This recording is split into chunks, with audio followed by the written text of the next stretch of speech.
అద్వితీయుడా, అతి మనోహర, అతి సుందరుడా, ఆరాధనకు పాత్రుడా, ఆరాధింతుము పూజ్యుడా.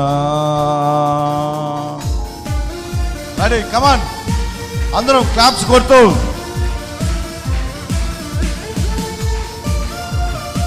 కొట్టాలి, గట్టిగా చప్పలు కొడుతూ. అగ్నినేత్రుడా, అద్వితీయుడా, అతి మనోహర, అతి సుందరుడా, ఆరాధనకు పాత్రుడా, ఆరాధింతును పూజ్యుడా. హల్లెలూయా, హల్లెలూయా, హల్లెలూయా, హల్లెలూయా, హల్లెలూయా, హల్లెలూయా, హల్లెలూయా, హల్లెలూయా, హల్లెలూయా, హల్లెలూయా, హల్లెలూయా, హల్లెలూయా. దేవుని వాక్యాన్ని అందించాలని ఆశపడతా ఉన్నాను. ఎంతమంది వినాలని, చెవి కోసుకోవాలని ఉన్నారు? చాలా మంది వేరే మాటలకు చెవి కోసుకుంటారు కదా. దేవుని మాటలంటే మేము చెవి కోసుకుంటామనే వాళ్ళు ఎంతమంది ఉన్నారు? హల్లెలూయా. ఒక్కసారి గట్టిగా చప్పట్లు కొడుతూ దేవుని మహిమపడతాం. Thank you Jesus. హల్లెలూయా. చూడండి, చిన్న వర్షం పడితే చాలామంది మందిరానికి రారు, కానీ జాబ్కి అయితే వెళ్ళిపోతారు, వెంటనే వెళ్ళిపోతారు. రైన్ కోట్ వేసుకుంటారు, అన్ని బందోబస్తు చేసుకొని వెళ్ళిపోతారు. కానీ మందిరం అంటే అలుసు. మీకు ఒక రహస్యం చెప్తా, వినండి. నిశ్చయముగా నేను నిన్ను ఆశీర్వదింతును అని బైబిల్లో రాయబడింది. హెబ్రీయులకు రాసిన పత్రిక 6వ అధ్యాయంలో, ఇంకా బైబిల్లో చాలా చోట్ల రాయబడింది కదా. నిశ్చయంగా నువ్వు ఆశీర్వదించబడాలంటే, నిశ్చయంగా నీవు నీ కుటుంబం దీవించబడాలంటే ఒక మర్మం ఈరోజు మీకు తెలియజేస్తా. నువ్వు నిశ్చయతగా నువ్వు ఆశీర్వదించబడాలని ఎంతమందికి ఉంది? ఎంతమందికి ఉంది? నువ్వు నిశ్చయంగా దేవుని చేత వృద్ధి పొంది క్షేమంతో ఉండాలంటే, అలా మీకు ఆశీర్వాదం దేవుని నుంచే కావాలంటే ఒక మర్మం మీకు చెప్పాలని ఆశపడతా ఉన్నా. చెప్పమంటారా? చెప్పేమంటారా? ఎవరైనా చెప్తారా? యెషయా గ్రంథం 9వ అధ్యాయం 7వ వచనంలో ఉంటుంది, మితి లేకుండా ఆయన మీకు వృద్ధిని క్షేమాన్ని కలుగు చేస్తాడంట, నిశ్చయంగా నిన్ను ఆశీర్వదిస్తాడంట ఆయన. ఎలా చెప్పమంటారా? ఇప్పుడు మన టైం ఎంత? చర్చి టైం 9:55 వచ్చండి చర్చికి.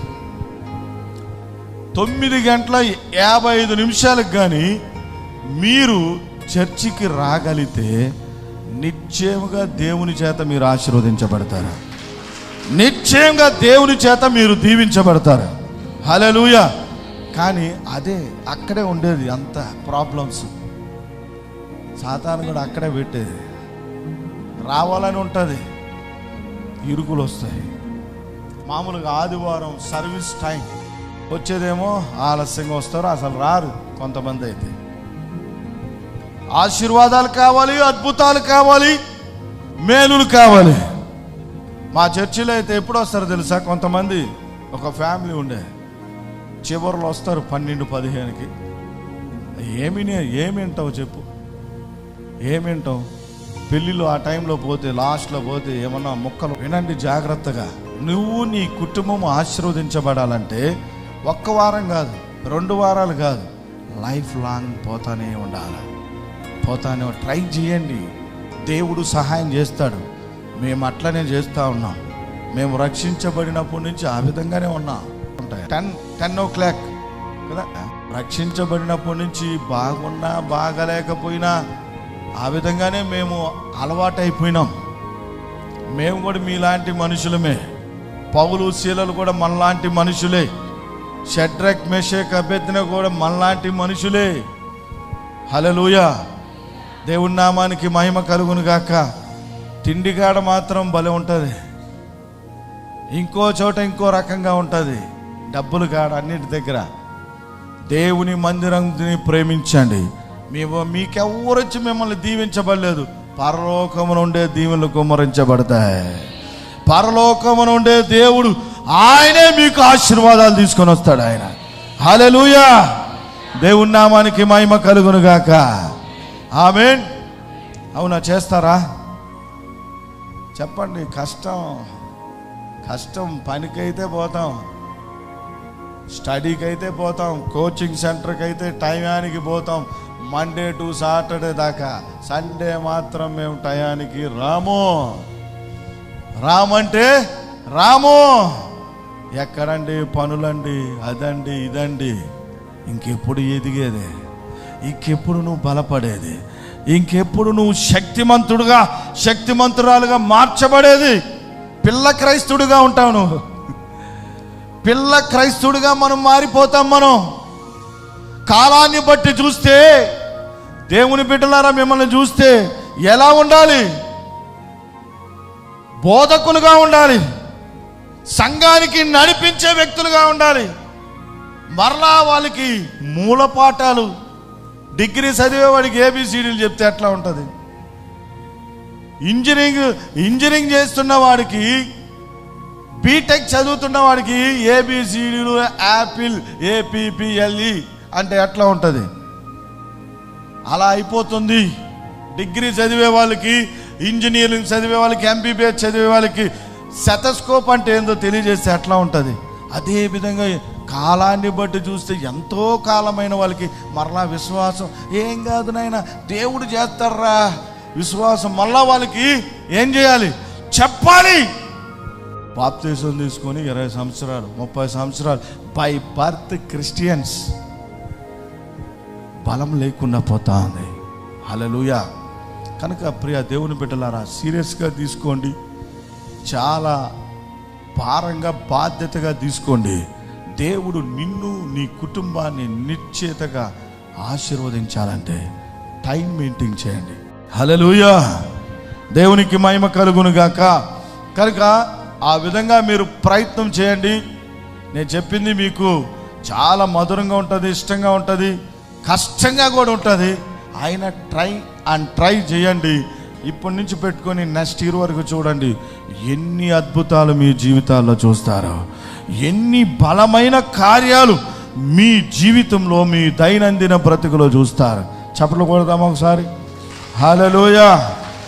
దేవుని నామానికి మహిమ కలుగును గాక. ఆమేన్. యెషయా గ్రంథం 41వ అధ్యాయం 10వ వచనం చదువుకుందామండి. నీవు నా దాసుడు అనియు, నేను నిన్ను ఉపేక్షింపక ఏర్పరచుకుంటుననియు నేను నీతో చెప్పి ఉన్నాను. నీకు తోడై ఉన్నాను, భయపడకము. నేను నీ దేవుడనై ఉన్నాను, దిగులు పడకము. నేను నిన్ను బలపరుతును, నేను నీకు సహాయం చేయవాడును నేనే.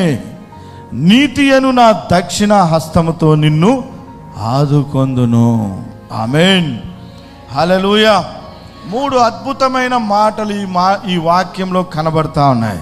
ఒకటి, నేను నిన్ను ఉపేక్షింపకుండా నిన్ను ఏర్పరచుకొని ఉన్నాను, నేను నీతో చెప్పి ఉన్నాను, నేను నీకు తోడై ఉన్నాను, భయపడకండి, దిగులు పడకొద్దు, నేను నిన్ను బలపరచెదను, నేను నిన్ను బలపరుతును, నీకు సహాయము చేయువాడను నేనే. నా నీతి అను నా దక్షిణ హస్తముతో నిన్ను ఆదుకొందును. భయపడొద్దు, దిగులు పడొద్దు. ఆయన ఏర్పరచుకొని ఉన్నాడు. ఆయన మనల్ని బలపరుస్తాడంట.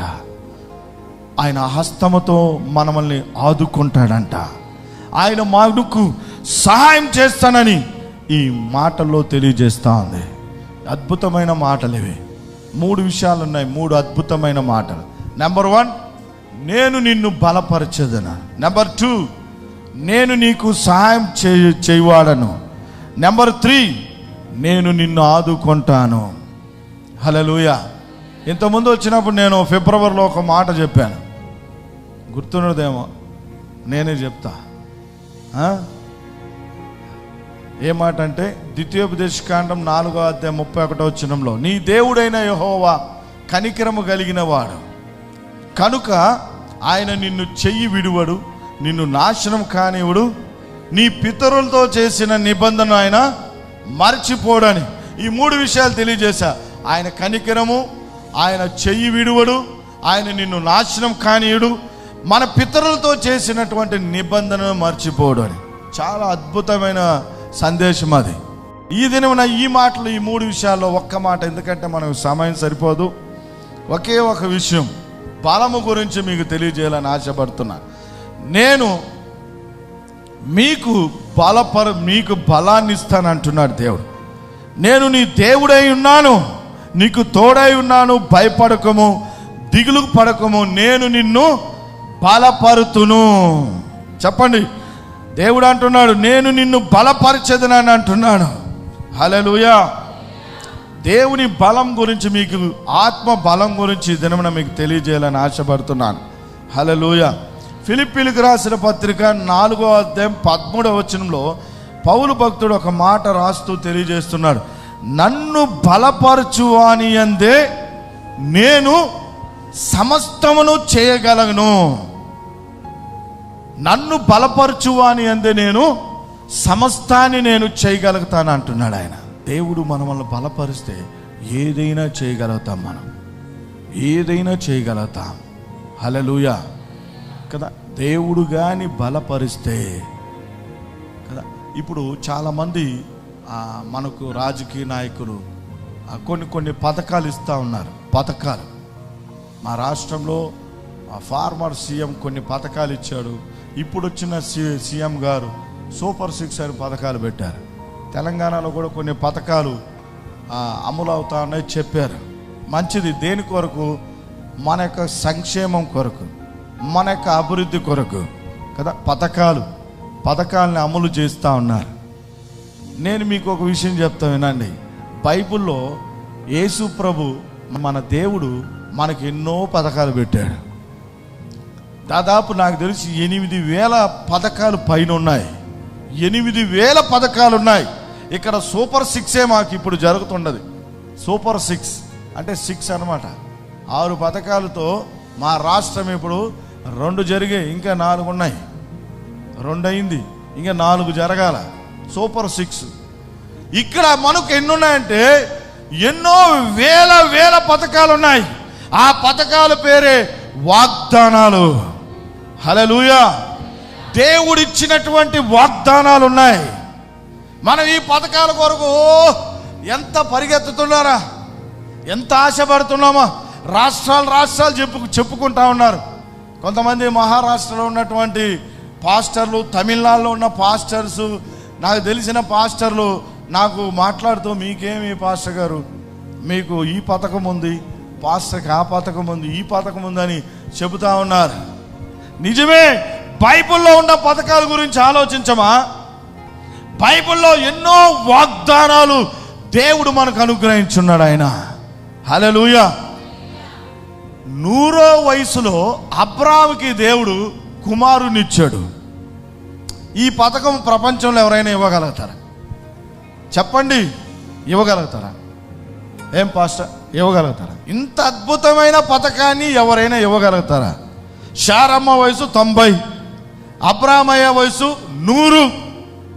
స్త్రీ ధర్మం నాకు ఉడికిపోయింది అనిది.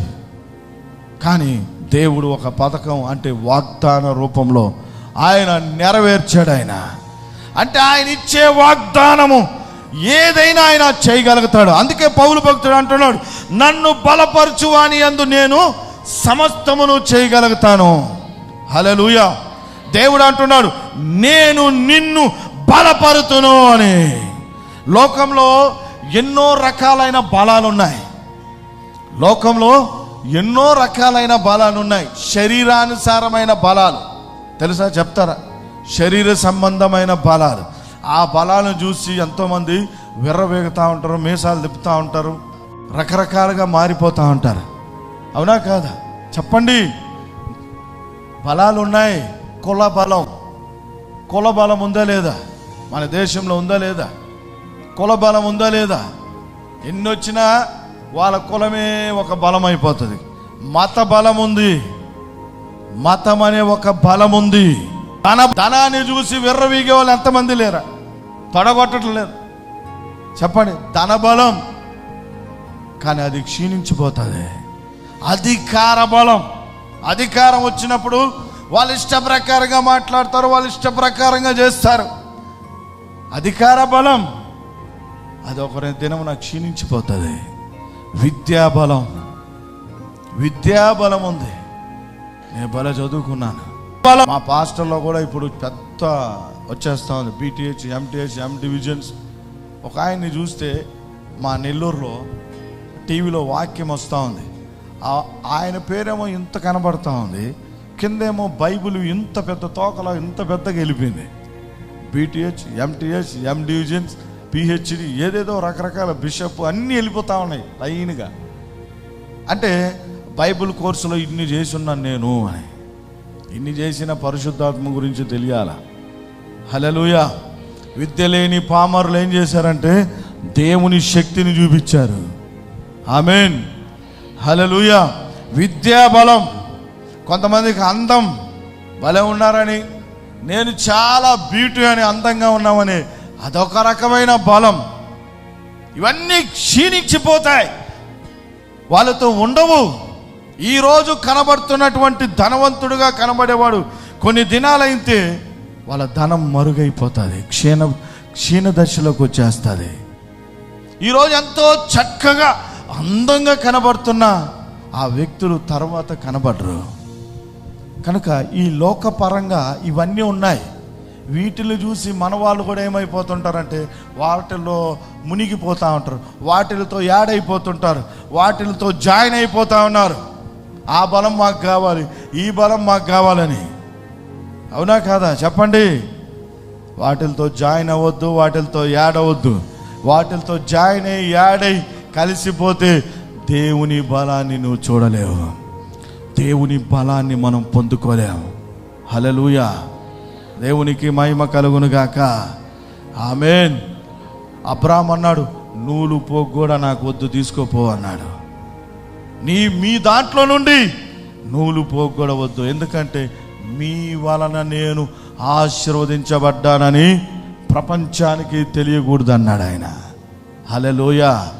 దేవుడి నామానికి మహిమ కలుగును గాక. ఇప్పుడు ఆత్మ సంబంధమైన బలాల గురించి మీకు తెలియజేస్తా. ఒక 2-3 విషయాలు. మరి పాస్టర్ గారు నాకు ఇచ్చిన టైంకి త్వరగా నేను ముగించేస్తాను. 2-3 విషయాలు జాగ్రత్తగా వింటారా? ఆత్మబలం.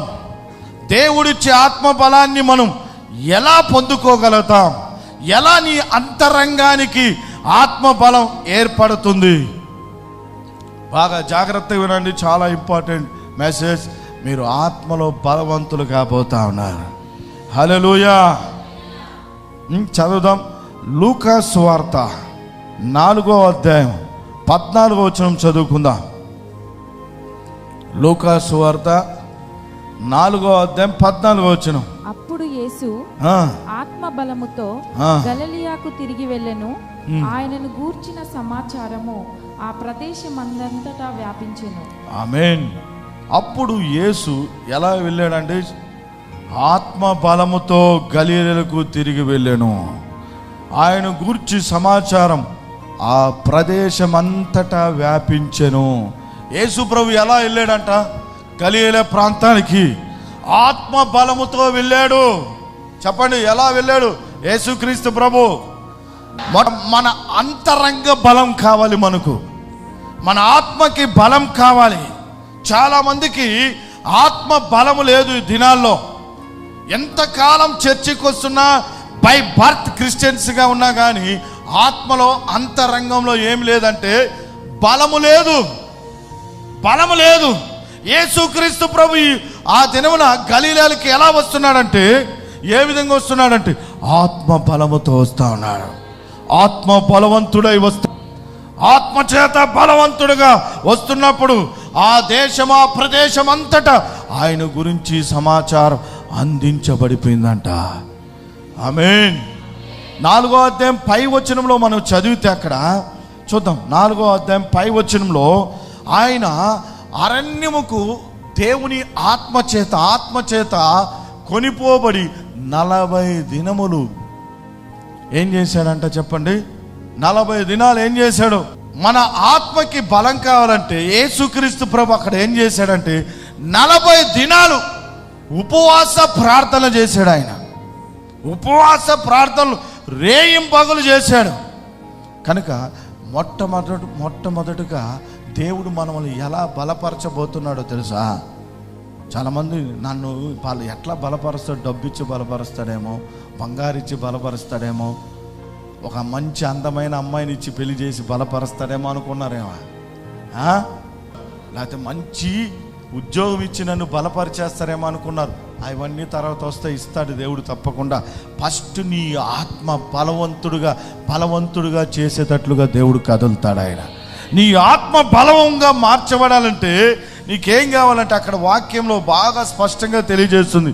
ప్రార్థన కావాలా, ప్రార్థన జీవితం కావాలా, ప్రార్థనలో ముందుకు పోవాలి. ఇదే విధంగా అప్పుడప్పుడు ఏం చేయాలంటే ఉపవాస ప్రార్థన కూడా చేయాలా? చేస్తున్నారా చెప్పండి. నీ ఆత్మ బలంగా మార్చబడాలంటే, నీ అంతరంగము బలముగా నిండుకోపోవాలంటే ప్రార్థన కావాలి, ప్రార్థన పరులు కావాలి. అప్పుడప్పుడు ఉపవాస ప్రార్థన కూడా చేయాలి. యేసయ్య 40 దినాలు రేయింపగలు అరణ్యములో ఉపవాస ప్రార్థన చేసి ఎలా లేచి వచ్చాడో తెలుసా? ఆత్మ బలముతో రేగుతూ వచ్చాడు ఆయన. ఆత్మ బలంతో రేపుతూ లేచాడు ఆయన. హల్లెలూయా. దానియేలు గ్రంథం 6వ అధ్యాయం 10వ వచనం చదివితే, దానియేలు భక్తుడు ఇట్టి శాసనము సంతకము చేయబడినని దానియేలు తెలుసుకొనినను తన దేవునికి ప్రార్థన చేయుచు స్తుతించుచు వచ్చెనంట. ఏ శాసనము చెప్పండి? ఏ శాసనము? వర్షం బాగా కురుస్తుంది కాబట్టి కనుక దానియేలుకి ఆ శాసనము సింహపు గుహలో పడవేస్తారని తెలిసినా కానీ ఆ సంతకం పెడుతున్నప్పుడు దానియేలు పక్కనే ఉన్నాడా చెప్పండి.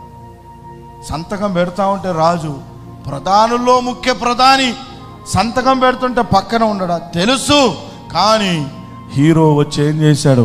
తలుపులు కిటికీలు తెరిచి మోకాళ్ళుని తమ దేవునికి ప్రార్థించుచు స్తుతించుచు వచ్చానంట.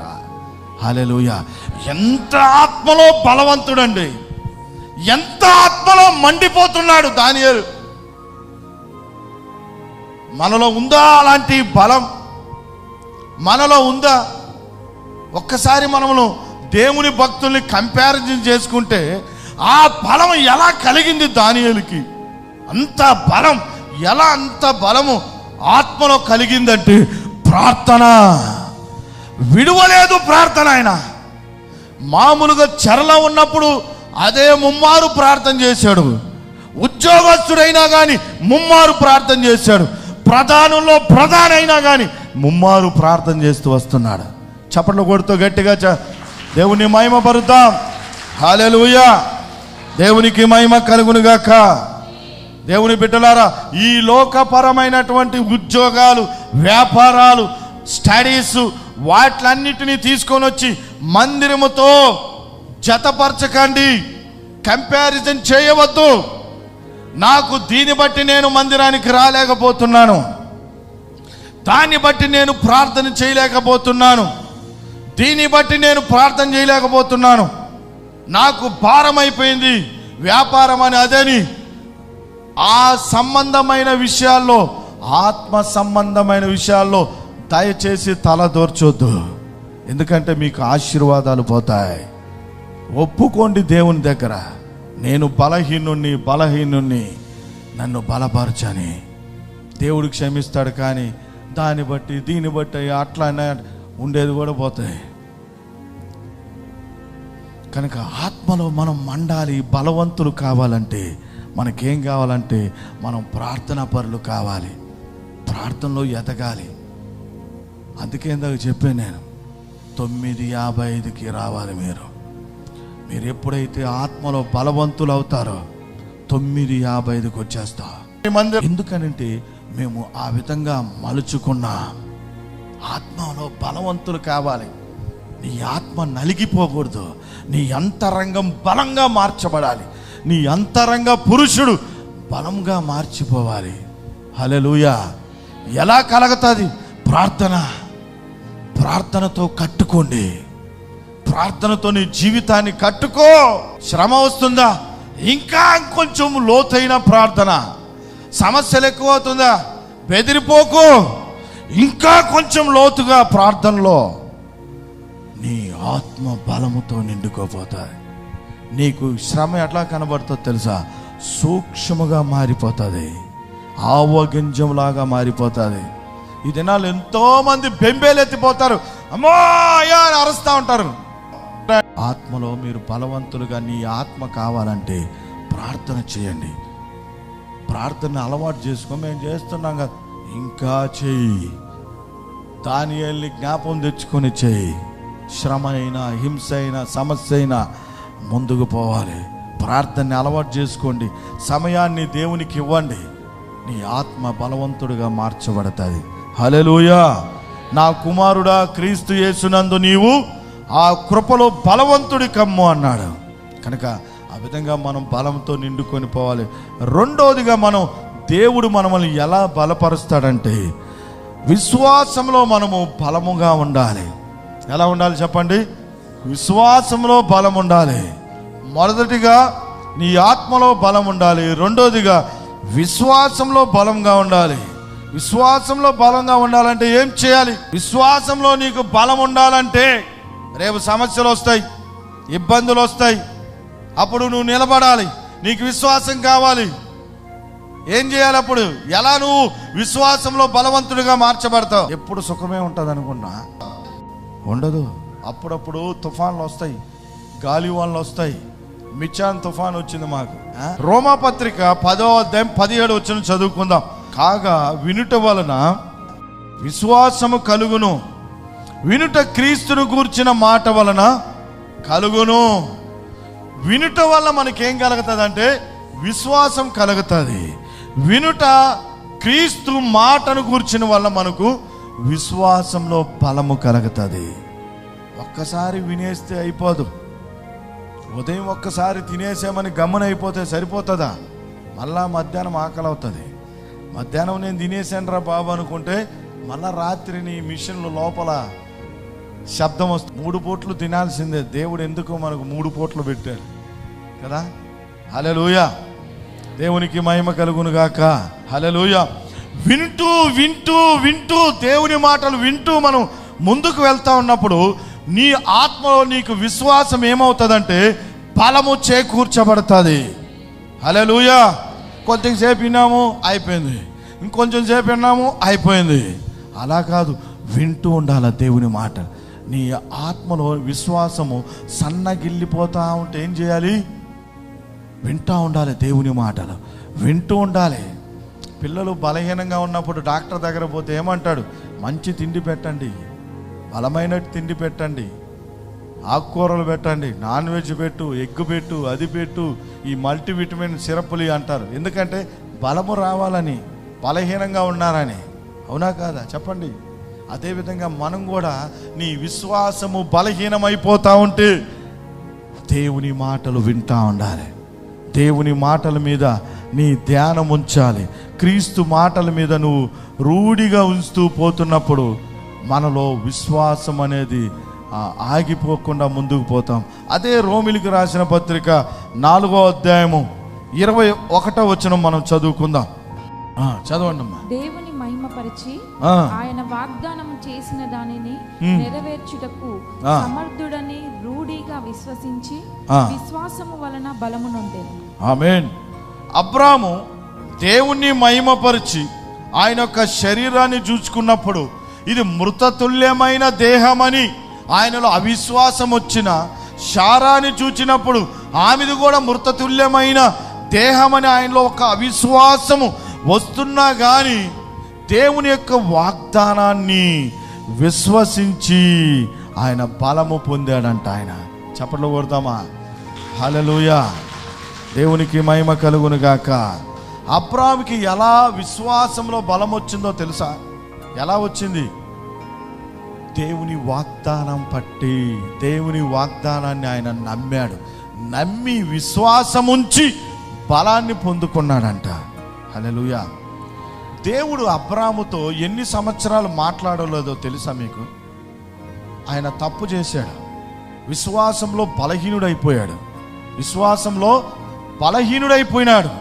బలహీనుడైపోయి దేవుడు ఆయనతో మాట్లాడలేదు. ఎన్నో సంవత్సరాలు మాట్లాడలేదు. ఎన్ని సంవత్సరాలు మాట్లాడలేదు చెప్తారా ఎవరైనా? సార్, మా కూతురు రాత్రి 2-3 దాకా రీల్స్ చూస్తూ ఉందంట. యూట్యూబ్లో రీల్స్ దుప్పటి కప్పుకొని మరీ చూస్తూ ఉందంట. ఇంకా ఉదయం ఎన్ని గంటలు వేస్తారు చెప్పండి? 10-11. డ్యూటీకి పోవాలా? ఎలా పోద్ది? అలానే ఉంటే ఏమవుద్ది? ఎక్కువగా నిద్ర లేని వాళ్ళు ఏం జరుగుతుంది తెలుసా? బ్రెయిన్ స్ట్రోకులు వస్తాయి. ఎక్కువగా రెస్ట్లెస్ అయిపోయి నిద్రలేమి అయితే ఏం జరుగుతుంది తెలుసా? హార్ట్ స్ట్రోకులు వస్తాయి, ఫిట్స్ వస్తాయి, బ్రెయిన్ క్లాట్లు అవుతాయి. ఈ మధ్య కాలంలో నేను చాలా మందికి ప్రార్థన చేశాను. ఐసీయూ పేషెంట్లకి నిద్రలేమి వల్ల ఒక మెడికల్ ఆఫీసర్ అపోలో హాస్పిటల్లో బ్రెయిన్ స్ట్రోక్ వచ్చి వెళ్ళాడు. డాక్టర్ని అడిగాను, ఎందుకు సార్ ఇలా జరిగిందంటే నిద్రలేమి.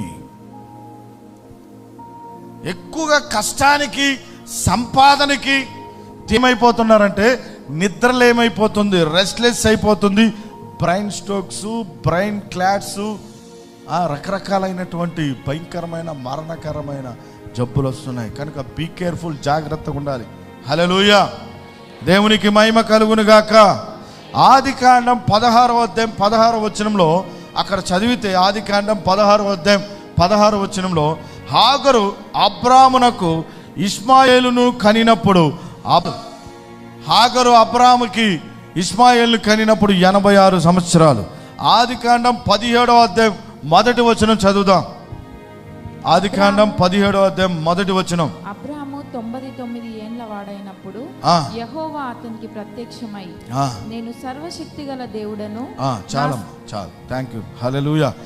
అబ్రాము 99 ఏండ్ల వాడైనప్పుడు దేవుడైన యెహోవా ఆయనకి ప్రత్యక్షమై, నేను సర్వశక్తి కలిగిన దేవుడను, నా సన్నిధిలో నడుచుచు నిందారహితుడవై ఉండము. ఇకనైనా నీవు నిందారహితుడవై నా సన్నిధిలో నడుస్తూ ఉండమంటున్నాడు. మరి ఇక్కడ 86, ఇక్కడ 99.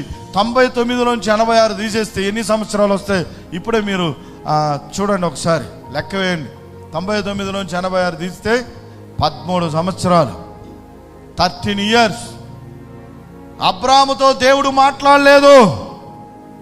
అవిశ్వాసిగా అయ్యాడని, దేవుడు చెప్పిన వాగ్దానాన్ని నమ్మకుండా, తన భార్య అయిన శారమ్మ చెప్పినట్లుగా ఆయన ఏం చేశాడు? అలా వెళ్ళిపోయినాడు.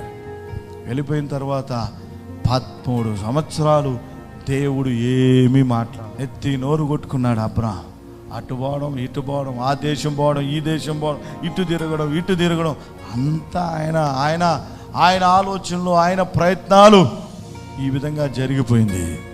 తర్వాత ఆయనకి దేవుని పట్ల ఆలోచన కలిగింది, పశ్చాత్తాపడ్డాడు. తర్వాత చూశాడు, వాగ్దానాన్ని నమ్మాడు. ఇందాక మనం చదివాం రోమీయులకు రాసిన పత్రిక 4వ అధ్యాయం 21వ వచనంలో, అప్పుడు దేవుని మహిమపరిచి పశ్చాత్తాపం పొంది వాగ్దానాన్ని బట్టి విశ్వాసముంచి బలాన్ని పొందుకున్నాడంట. హల్లెలూయా, దేవునికి మహిమ కలుగును గాక. ఆమేన్. ఇప్పుడు ఎంతమంది దేవుడు మాట్లాడకుండా ఉన్నాడు మన దగ్గర? అబ్రాముతో రూఢిగా దేవుడు చెప్పాడు, వాగ్దానం ఇచ్చి చెప్తే ఆయన ఏం చేశాడు?